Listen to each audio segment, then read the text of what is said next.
চুলায় কেক বানানোর জন্য প্রথমে পাতিলটা চুলায় 10 মিনিটস প্রিহিট করে নিতে হবে। বিটারের পরিবর্তে আপনারা এখানে ব্লেন্ডার দিয়েও সবকিছু মিক্স করে নিতে পারেন। আমি এখানে 3টা ডিম ইউজ করেছি, আপনারা ইচ্ছে করলে 2টা ডিমও নিতে পারেন। আমি এখানে 1 কাপ ময়দার জন্য 1 কাপ চিনি ইউজ করেছি। বানানোর সময় চিনির পরিমাণটা সবসময় ঠিক রাখতে হয়, নয়তো কেকটা বেশি ফুলে না। যেমন 2 কাপ ময়দার জন্য 1.5 কাপ চিনি ইউজ করবেন, এইভাবে পরিমাণটা ঠিক রাখবেন। আমি এখানে 1 কাপ ময়দার জন্য 1 চা চামচ বেকিং পাউডার ইউজ করছি। যদি 2 কাপ ময়দা নেন তাহলে 2 কাপ ময়দার জন্য 1.5 থেকে 2 চা চামচ বেকিং পাউডার ইউজ করতে হবে।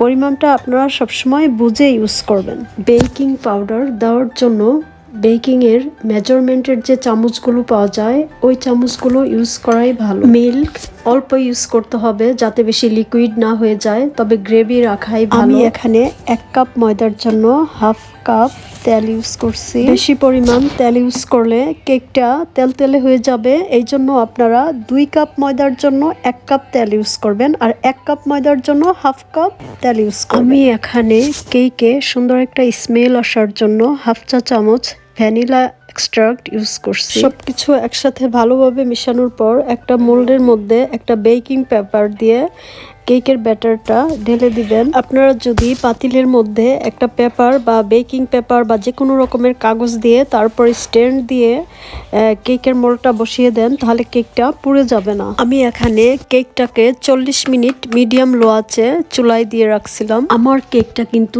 চুলায় খুব সুন্দরভাবে হয়েছে এবং অনেক ফুলে গেছে। চুলায় কেক বানানো কিন্তু একদম সোজা, কিন্তু তার আগে আপনাকে পাতিলটাকে প্রিহিট করে নিতে হবে এবং মিডিয়াম লো আঁচে 40 থেকে 45 মিনিট কেকটাকে রাখতে হবে। আপনার কেক প্রথমবার যদি না হয় তারপর আপনি আরও 2বার ট্রাই করবেন, এইভাবে দেখবেন আপনি বেকিংয়ে অনেক এক্সপার্ট হয়ে গেছে। ঠিক 40 মিনিট পর ঢাকনা খুলে হাত দিয়ে টাচ করে কেকটা দেখবেন, যদি উঠে না আসে তাহলে মনে করবেন কেকটা পারফেক্টলি হয়ে গেছে।